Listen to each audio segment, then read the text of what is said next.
Bonjour, aujourd'hui une petite vidéo pour parler d'une molécule bien particulière, l'ARN messager. Donc nous avions vu en seconde que l'information génétique était située au niveau des molécules d'ADN dans le noyau des cellules, et que si je prélevais un gène d'une cellule de n'importe quelle espèce, que je l'insère dans n'importe quelle autre espèce, ici des bactéries, ces bactéries fabriqueront la protéine humaine, par exemple, utilisable en médecine. On sait donc que l'information génétique est universelle et est responsable de la production de protéines. Mais comment cela marche-t-il? Si je cultive des cellules animales dans un milieu contenant des acides aminés radioactifs, je vais m'apercevoir que la synthèse des protéines a lieu principalement dans le cytoplasme. Ici, on voit les points noirs radioactifs. D'ailleurs, les cellules E, on a enlevé le noyau juste avant le début de la synthèse des protéines. Ça montre bien que le noyau n'intervient pas directement dans la fabrication des protéines, mais que ces protéines se fabriquent dans le cytoplasme à partir d'informations qui étaient contenues dans le noyau. Mais comment l'information va-t-elle circuler du noyau vers le cytoplasme? Une autre petite expérience d'autoradiographie va nous montrer une molécule particulière qu'on appelle l'ARN. En effet, si je cultive des cellules sur un milieu contenant de l'uracile radioactif, un composant de l'ARN, je vais voir que cet ARN va se fabriquer dans le noyau, ici, pour ensuite migrer complètement vers le cytoplasme. C'est donc un excellent candidat pour devenir ce qu'on appelle un messager. On l'appellera l'ARN messager. Mais comment être sûr qu'il joue bien ce rôle? Une petite expérience va nous le prouver. Si je prends des érythroblastes, les précurseurs des hématies, ces érythroblastes fabriquent de l'hémoglobine qui, s'ils sont cultivés sur un milieu contenant des acides aminés radioactifs, va avoir un pic de radioactivité bien reconnaissable. De même, des œufs d'amphibiens vont fabriquer des protéines qui ont un pic de radioactivité, eux aussi, bien reconnaissable. Alors que va-t-on faire?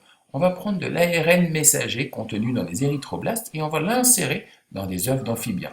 Et que va-t-il se passer? Eh bien, les œufs d'amphibiens vont non seulement fabriquer des protéines d'amphibiens, c'est normal, mais vont aussi fabriquer des protéines humaines. Alors, cela nous montre bien que l'ARN messager qu'on a inséré dans les œufs d'amphibiens transportait l'information génétique pour fabriquer l'hémoglobine. Donc, c'est bien le messager que l'on recherchait. Mais comment cela marche-t-il? En observant au microscope électronique un gène actif, je m'aperçois que ce gène est parcouru de petites molécules d'ARN. Alors, ces petites molécules ont l'air d'être plus petites au niveau du début du gène et de s'agrandir au fur et à mesure que l'on avance dans ce gène. Pourquoi? En fait, l'ARN est un acide nucléique très proche de l'ADN. Il est aussi composé de nucléotides, c'est-à-dire une base azotée, un sucre, mais ici le sucre est le ribose et non le désoxyribose, et un acide phosphorique. La seule différence, c'est que l'ARN est composé d'un seul brin, alors que l'ADN est une molécule double brin, et que l'ARN possède une base azotée différente qu'on appelle l'uracile, en remplacement de la base azotée thymine. Cependant, l'uracile et la thymine ont des particularités très similaires.